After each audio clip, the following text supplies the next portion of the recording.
এক পদ দিয়েই পুরো এক থালা ভাত শেষ করে ফেলা যাবে। আজ আমি তোমাদের সাথে সেরকমই একটা রেসিপি শেয়ার করব।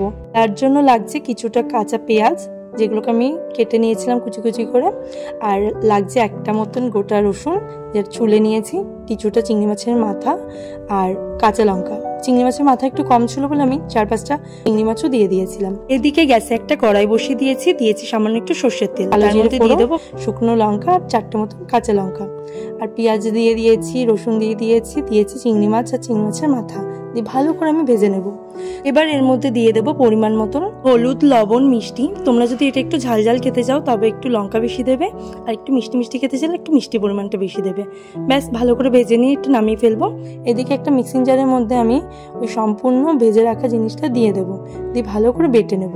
ব্যাস রেডি। এই যে চিংড়ি মাছের মাথা বাটা, এইটা দিয়ে এক থালা ভাত এক নিমেষে শেষ হয়ে যায়, এতটাই ভালো খেতে হয়, ভীষণ সুন্দর খেতে। তোমরা একবার অবশ্যই ট্রাই করো।